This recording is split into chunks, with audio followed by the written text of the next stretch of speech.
उत्तराखंड में सुगम हुई दुर्गम राहें। बेहतर कनेक्टिविटी ने बढ़ाई उत्तराखंड के विकास की रफ्तार। इससे लगातार बढ़ती पर्यटकों की संख्या से राज्य के पर्यटन उद्योग को भी मिल रही है मजबूती और होम स्टे बन रहे हैं पर्यटकों के ठहरने के पसंदीदा पड़ाव।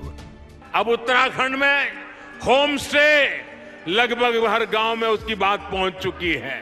मुझे उत्तराखंड के लोगों से बात करने का मौका मिला था, जो बहुत सफलता के साथ होम स्टे चला रहे हैं, और मुझे विश्वास है उत्तराखंड होम स्टे बनाने में, सुविधाओं के विस्तार में पूरे देश को एक नई दिशा दिखा सकता है। उत्तराखंड सरकार प्रधानमंत्री श्री नरेंद्र मोदी के विजन को साकार करते हुए राज्य में होम स्टे योजना को प्रोत्साहन दे रही है। पंडित दीनदयाल उपाध्याय होम स्टे योजना के संचालकों को भवन निर्माण के लिए उपलब्ध करा रही है आर्थिक सहायता, जिसमें पर्वतीय क्षेत्रों के लिए कुल लागत का 33% व मैदान के लिए 25% दिया जा रहा है अनुदान। पहाड़ की खुशनुमा आबो हवा के बीच बने होम स्टे में जैविक उत्पादों से बने स्वादिष्ट व्यंजन पर्यटकों को खूब भा रहे हैं। इससे ग्रामीणों को घर पर ही रोजगार मिलने से आर्थिकी भी हो रही है मजबूत। नए विजन और नए सृजन के साथ आगे बढ़ रही है उत्तराखंड सरकार।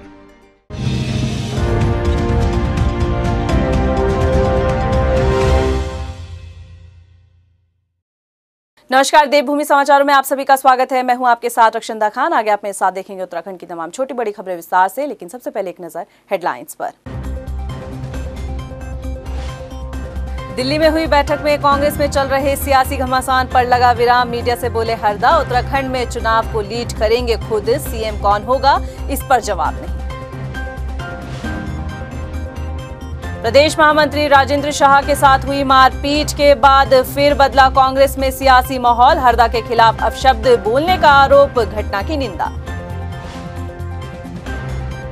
निर्वाचन आयोग ने परखी प्रदेश की चुनावी तैयारियां। 2022 के विधानसभा चुनाव में वोटिंग के लिए बढ़ाया गया 1 घंटे का अतिरिक्त समय। कोविड नियमों पर रहेगा जोर। तो इस वक्त की बड़ी खबर दिल्ली से आ रही है। जी हां, उत्तराखंड की सियासत में जो सूबाई सियासत में अब तक घमासान देखने को मिल रहा था, कांग्रेस के बीच में जो घमासान शुरू हुआ था वो अब थमता सा नजर आ रहा है। तो इस वक्त की बड़ी खबर दिल्ली से आ रही है, जहां पर बताया जा रहा है कि कांग्रेस नेताओं की जो बैठक चल रही थी वो खत्म हो गई है। बैठक के बाद मीडिया से खुद हरदा ने आकर बात की है, और हालांकि हरदा कई सवालों पर यहां बचते नजर आए। हरदा ने अपने बयान में ये साफ कहा कि उत्तराखंड में चुनाव को वो लीड करेंगे। जो विधानसभा चुनाव आने वाले हैं, जिसको लेकर कांग्रेस अपनी तैयारियों को जोरों शोरों से कर रही है, अब हरदा ने उस पर अपनी तस्वीर साफ कर दी है। हरदा का कहना है कि जो आने वाला विधानसभा है वो उत्तराखंड में उसे खुद लीड करेंगे। अब तक हम 2 दिन में देख रहे थे कि उत्तराखंड में कांग्रेस 2 गुटों में बटी नजर आ रही थी। कहा जा रहा था कि हरीश रावत खासा नाराज है और इसी नाराजगी को मिटाने के लिए दिल्ली में बैठक को आयोजित किया गया था, और आला अधिकारी यानी कि आला दिग्गज नेता जो थे उत्तराखंड के, वो भी वहां पहुंचे थे, और ज्यादा से ज्यादा कोशिश की जा रही थी कि तस्वीर को साफ किया जाए। मीडिया भी इंतजार कर रही थी कि हरीश रावत कब तस्वीर को साफ करेंगे, क्या कुछ उभर कर कांग्रेस में सामने आएगा। और तो अब कांग्रेस में सामने आ चुका है कि हरीश रावत खुद विधानसभा चुनाव, जो कि उत्तराखंड में 2022 के विधानसभा चुनाव बेहद करीब है, उसे लीड करेंगे। तो हरदा ने, हालांकि मुख्यमंत्री का चेहरा कौन होगा इस पर कहने से वो कतराते नजर आए, इस पर उन्होंने कोई बात अपनी नहीं की, लेकिन इतना जरूर कह दिया कि इससे, उनके इस कदम से भाजपा को जरूर नुकसान होगा। तो जैसा कि आपने देखा कि कांग्रेस के बीच में जो घमासान चल रहा था, उत्तराखंड में कांग्रेस 2 गुटों में बटी नजर आ रही थी, वो अब थम सी गई है। और इसी पर ज्यादा जानकारी के लिए देहरादून से हमारे संवाददाता आशीष तिवारी हमारे साथ जुड़ चुके हैं। आशीष से जानेंगे कि कांग्रेस की जो कांग्रेस में ये जो 2 गुट जो गुटबाजी हुई, और फिर उसके बाद हरीश रावत ने अपने ट्वीट किए। हरीश रावत के ट्वीट के बाद दिल्ली में बैठक हुई, और बैठक के बाद क्या कुछ उभर कर सामने आया, तो ज्यादा जानकारी के लिए हम आशीष के पास चलते हैं। आशीष, जैसा हमने देखा कि 2 दिन से कांग्रेस में घमासान चल रहा था, अब वो थमसा गया है। दिल्ली में बैठक हुई, और बैठक के बाद जो हरीश रावत बाहर सामने आया, और उन्होंने सामने आकर कहा कि कांग्रेस में सब कुछ ठीक है, और जो कांग्रेस का चुनाव है, वो आने वाला जो विधानसभा चुनाव है, उसे वो खुद उसकी लीड करेंगे। तो आपके पास क्या कुछ जानकारी है? बिल्कुल देखिए, हम लोग सुबह भी इसको लेकर चर्चा कर रहे थे कि एक बड़ी चुनौती होगी कांग्रेस के बड़े नेताओं के पास कि किस तरीके से देवेंद्र यादव और हरीश रावत के बीच में जो एक लकीर खिंच गई है उसको कैसे मिटाया जाएगा। हमने शुरू में भी इसकी चर्चा की थी कि ये दोनों ही नेता राहुल गांधी के बेहद करीबी माने जाते हैं और राहुल गांधी ने बहुत सोच समझकर देवेंद्र यादव को प्रभारी बनाकर उत्तराखंड भेजा है। कुछ दिनों पहले तक हरीश रावत और देवेंद्र यादव के बीच में ऐसी कोई लकीर थी नहीं, तो लिहाजा ये बड़ी चुनौती थी। और जो हमारे पास जानकारी है कि इस बैठक में इसकी कोई चर्चा नहीं हुई कि प्रभारी को बदला जाए।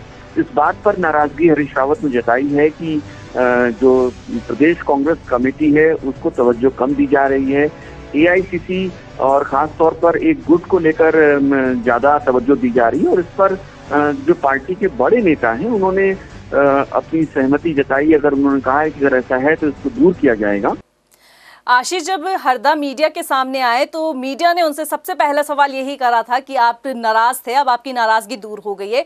हालांकि हरीश रावत ने इस पर जवाब नहीं दिया। तो क्या लगता है आपको, हरीश रावत की जो नाराजगी है वो दूर हो गई है या फिर अभी भी हरीश रावत नाराज है? और क्या लगता है आपको कि ये नाराजगी शायद जो बैठक हुई, बैठक में खत्म हुई होगी? देखिए, मुझे लगता है कि नाराजगी उनकी उनसे ज्यादा उनके समर्थकों की थी, जिसको उन्होंने प्रेषित किया था अपने आला नेताओं तक। और यही वजह थी कि वो अपने समर्थकों को ये मैसेज देना चाह रहे हैं। दिल्ली से जब वो बयान देते हैं कि मैं ही लीड करूंगा, तो जाहिर सी बात है, हमने सुबह भी इस पर चर्चा की थी कि कांग्रेस का मतलब जब होता है उत्तराखंड में तो वो हरीश रावत होते हैं और हरीश रावत मतलब उत्तराखंड कांग्रेस होती है। तो ये जो बड़ी चीज है, जो समर्थक है उनके, क्योंकि उनके समर्थक उन्हें लेके बहुत संजीदा है और वो चाहते हैं कि पूरा जो चुनाव है वो उनकी अगुवाई में लड़ा जाए, हरीश रावत की अगुवाई में लड़ा जाए और हरीश रावत अगले मुख्यमंत्री बने। उनके समर्थक ऐसा चाहते हैं जी। तो लिहाजा उनको एक बड़ा मैसेज देने की कोशिश की है हरीश रावत ने वहां से, ताकि जिस तरीके का कैओस फैल रहा था, ऐसा लग रहा था कि दो गुट हो गए हैं, उन गुटों की गुटबाजी को रोकने के लिए हरीश रावत ने ऐसा कहा है, ताकि सबको ये मैसेज आए कि हरीश रावत इस पूरे चुनाव को लीड कर रहे हैं, हरीश रावत इस सारी रणनीति बना रहे हैं। आशीष, जो हमने देखा कि कांग्रेस दो गुट में बट चुकी थी और लगाया ऐसा कयास गया था कि कांग्रेस का जो ये सियासी घमासान है शायद ही वो थमेगा, लेकिन अब जो है बैठक हुई और बैठक के बाद सियासी जो घमासान हुआ उस पर विराम लग गया। तो क्या लगता है आपको कि अब जो कांग्रेस एकजुट होकर दोबारा से विधानसभा चुनाव के लिए प्रदेश में तैयारी करेगी? बिल्कुल बिल्कुल, यही मैसेज है हरीश रावत का कि हम पूरी एकजुटता से लड़ रहे हैं। आप देखिए कि उस बैठक में कौन कौन था। उस बैठक में प्रीतम सिंह थे जो विरोधी गुट के माने जाते हैं। उस बैठक में गणेश गोबियाल भी थे जो हरीश रावत गुट के माने जाते हैं, जो प्रदेश कांग्रेस कमेटी के अध्यक्ष हैं। और उस बैठक में यशपाल आर्य भी थे जो बीजेपी छोड़कर अभी हाल ही में कांग्रेस में शामिल हुए हैं। तो ये तमाम नेता वहां पर थे, देवेंद्र यादव वहां पर बैठे हुए थे। तो ये तमाम नेता वहां पर मौजूद थे। जाहिर सी बात है कि गुटबाजी अगर होती तो शायद कांग्रेस का आला कमान इन सारे नेताओं को अलग अलग बुलाकर बात करता, लेकिन कांग्रेस के ये सारे नेता एक जगह बैठे थे। गुटबाजी से यहाँ पर इनकार किया जा सकता है, गुटबाजी शायद यहाँ पर नहीं थी, लेकिन हाँ ठीक है, कहीं कुछ असंतोष था, मनमुटाव था, जिसको और खास तौर पर मैं आपको बताऊं कि राहुल की रैली के बाद ये मनमुटाव ऊपर आया था। समर्थकों ने अपनी नाराजगी हरीश रावत से जताई थी। हरीश रावत ने वही नाराजगी अपने ट्वीट में डाली थी और वही नाराजगी वहां दिल्ली तक पहुंची है और दिल्ली में वही नाराजगी दूर करने की कोशिश की गई है। यहाँ पर एक चीज और मैं बताना चाहूंगा कि देवेंद्र यादव को कहा है कांग्रेस आला कमान ने कि आप इनको कोऑपरेट करिए, हरीश रावत के साथ कोऑपरेट करिए। और मैं आपको बताऊं कि हरीश रावत का जो कद है उसके सामने देवेंद्र यादव का कद यकीनी तौर पर अभी कम है। तो लिहाजा हरीश रावत के साथ कोऑपरेट करने के लिए कांग्रेस आला नेताओं ने कहा और देवेंद्र यादव ने इस बात को माना है कि वो कांग्रेस की जो कैंपेन कमेटी के चेयरमैन है हरीश रावत, उनके साथ वो पूरा कोऑपरेट करें और इस तरीके की घटना दोबारा नहीं होगी। प्रदेश कांग्रेस कमेटी को पूरी तवज्जो दी जाएगी, जो हमारे सूत्र बता रहे हैं ऐसी बात हुई है। लिहाजा इसके बाद अब हरीश रावत की नाराजगी की कोई वजह नहीं लगती है। मुझे लगता है कि हरीश रावत अब लौटेंगे और हरीश रावत जो मैसेज वहां से दे रहे हैं उसी मैसेज को यहाँ से भी उसको वो आशीष, हमने देखा जब हरीश रावत मीडिया से मुखातिब हुए तो मीडिया जब उनसे सवाल कर रही थी, इसी बीच उन्होंने एक जवाब ये भी दिया कि जो भाजपा है प्रदेश में उसे हरीश रावत के हर कदम से नुकसान पहुंचता है। तो क्या लगता है आपको, क्योंकि हम बीते दिन देख रहे थे कि लगातार भाजपा की तरफ से भी हरीश रावत को लेकर और कांग्रेस को लेकर काउंटर किया जा रहा था, अलग अलग बातें उभर कर सामने आ रही थी। तो क्या लगता है जिस तरीके से हरीश रावत ने जवाब दिया कि भाजपा को ही खतरा है, तो आपको लगता है कि भाजपा को खतरा होगा? जी बिल्कुल, देखिए जब हम 2 दिन से देख रहे थे ये सारा घटनाक्रम हम देख रहे थे, उसके बाद बीजेपी ने एकाएक बीजेपी हमलावर हुई थी और बीजेपी ने कांग्रेस के संगठन पर, कांग्रेस की रणनीति पर, हरीश रावत पर और जो तमाम कैबिनेट मंत्री हैं, चाहे वो हरक सिंह रावत हो, चाहे सुबोध उनियाल हो या फिर बीजेपी के प्रदेश अध्यक्ष मदन कौशिक हो, वो लगातार हरीश रावत पर हमलावर हो रहे थे, हरीश रावत को निशाने पर ले रहे थे, क्योंकि उनकी सबसे बड़ी लड़ाई हरीश रावत से है, कांग्रेस के संगठन से कम है लेकिन हरीश रावत से अधिक है। लिहाजा उनको एक मौका मिला था कि हरीश रावत को निशाने पर ले सके। लिहाजा ये बात खुद हरीश रावत भी समझ रहे थे और हरीश रावत ने इसीलिए सोच समझ कर ये बात कही है। दिल्ली में जब वो पत्रकारों से मुलाकात करते हैं, पार्टी नेताओं से मीटिंग के बाद जब वो बाहर निकलते हैं और उसके बाद जब पत्रकारों के सवालों के जवाब दे रहे होते हैं, तो वो बाकायदा ये कहते हैं कि हरीश रावत की हर एक कदम से बीजेपी को नुकसान होगा। तो ये समर्थकों के लिए जहां एक मोराल अप करने वाला है, वही बीजेपी के लिए भी एक बड़ा संदेश है कि वाकई में हरीश रावत वापस आ रहे हैं उसी तरीके से जिस तरीके से वो पहले यहाँ पर उनको कड़ी टक्कर दे रहे थे। लिहाजा एक बड़ा मैसेज ये बीजेपी के लिए है, बीजेपी को। जी आशीष, हमने ये भी देखा कि इस घमासान के बीच में कांग्रेस के कई कार्यक्रम जो थे वो स्थगित किए गए। कांग्रेस ने अपनी सम्मान रैली का भी आयोजन कर रखा था, उसे भी स्थगित किया गया। तो क्या लगता है आपको कि अब इस घमासान का जो अंत हुआ है उसके बाद कांग्रेस अपने कार्यक्रम पर तवज्जो देगी? क्या दोबारा से कार्यक्रम शुरू होंगे? जी बिल्कुल, देखिए एक चीज बिल्कुल साफ है कि कांग्रेस आलाकमान किसी भी तरीके का कोई विवाद नहीं चाहता है और लिहाजा इसलिए तुरंत उसने एक्शन लिया है इस पूरे मसले में और दोनों दलों को दोनों गुटों को बुलाकर वहां उसने बातचीत की और बातचीत के बाद जो बेहद सकारात्मक रहा कांग्रेस के गुटों के लिहाज से, कांग्रेस के लिहाज से कि दोनों ही जो हरीश रावत और देवेंद्र यादव हैं वो दोनों ही एक साथ बाहर आते हैं और दोनों ही एक साथ निकलते हैं वहां से पार्टी आला नेताओं से मुलाकात करके। तो जाहिर तौर पर जिस तरीके का चल रहा था यहाँ पर कांग्रेस, चूंकि इस बार कांग्रेस कड़ी टक्कर दे रही है बीजेपी को, जो हालात हैं वो ऐसा लग रहा है कि शायद एंटी इनकम्बेंसी और 3 मुख्यमंत्री बदलने का खामियाजा शायद बीजेपी को उठाना पड़ सकता है। लिहाजा कड़ी टक्कर कांग्रेस दे रही है। सर्विस में भी आ रहा है, हरीश रावत बड़ा नाम सामने आ रहे हैं मुख्यमंत्री के तौर पर और सबसे बड़ी पसंद के तौर पर। तो ये सारे सर्वे कांग्रेस भी देख रही है और कांग्रेस को भी समझ में आ रहा है कि हम कड़ी टक्कर वहां पर दे रहे हैं और ऐसे विवाद अगर होते हैं तो वो टक्कर लगातार कमजोर होती जाएगी, कांग्रेस लगातार कमजोर होती जाएगी, चुनाव में उसकी जीतने की संभावनाएं कम होती जाएंगी, समर्थक हताश होते जाएंगे। तो इन सारी चीजों को रोकने के लिए शायद कांग्रेस ने ये किया है कि किसी भी तरीके की विवाद को खत्म कर दिया जाए, कोई विवाद न हो, ये मैसेज जाए सभी समर्थकों में, जो उनका कार्डर वोट है उसमें जाए कि कोई नाराजगी नहीं है और हरीश रावत ही सब कुछ यहाँ पर लीड कर रहे हैं। हरीश रावत का साथ देने के लिए तमाम पार्टी के नेता हैं, क्योंकि सत्ता मिलेगी उसके बाद इनके अपने विवाद सुलझाए जा सकते हैं, लेकिन अगर सत्ता में नहीं रहेंगे तो शायद ये पार्टी के आला नेताओं, कांग्रेस पार्टी के आला नेताओं को भी पता है। जी, तमाम जानकारी देने के लिए आशीष आपका शुक्रिया और आप आगे भी हमें अपडेट देते रहेंगे। जिस तरीके से आपने लगातार 2 दिन में उत्तराखंड में हुए कांग्रेस के सियासी घमासान से रूबरू कराया, दर्शकों को बताया कि क्या कुछ खास है, किस वजह से हरीश रावत नाराज है, 2 गुट में कांग्रेस क्यों बटी है, इन सब पर आपने लगातार जानकारी दी और आज भी आपने बताया कि किस तरीके से कांग्रेस ने वापसी करी है।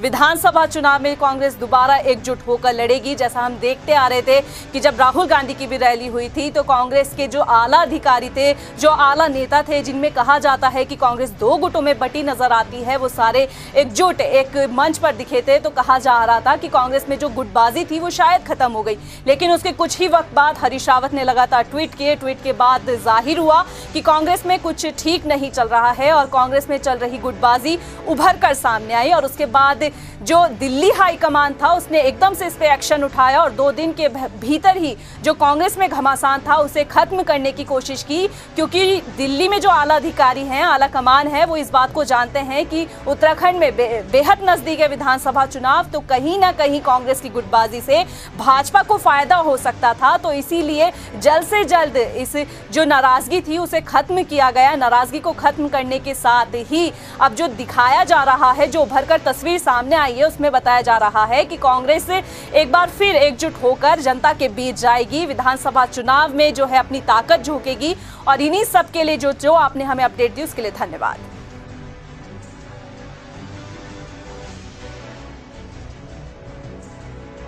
फिलहाल बुलेटिन में इतना ही, मुझे दीजिए इजाजत, लेकिन चलते चलते एक नजर हेडलाइंस पर। नमस्कार। दिल्ली में हुई बैठक में कांग्रेस में चल रहे सियासी घमासान पर लगा विराम। मीडिया से बोले हरदा, उत्तराखंड में चुनाव को लीड करेंगे खुद, सीएम कौन होगा इस पर जवाब नहीं। प्रदेश महामंत्री राजेंद्र शाह के साथ हुई मारपीट के बाद फिर बदला कांग्रेस में सियासी माहौल। हरदा के खिलाफ अपशब्द बोलने का आरोप, घटना की निंदा। निर्वाचन आयोग ने परखी प्रदेश की चुनावी तैयारियां। 2022 के विधानसभा चुनाव में वोटिंग के लिए बढ़ाया गया 1 घंटे का अतिरिक्त समय। कोविड नियमों पर रहेगा जोर।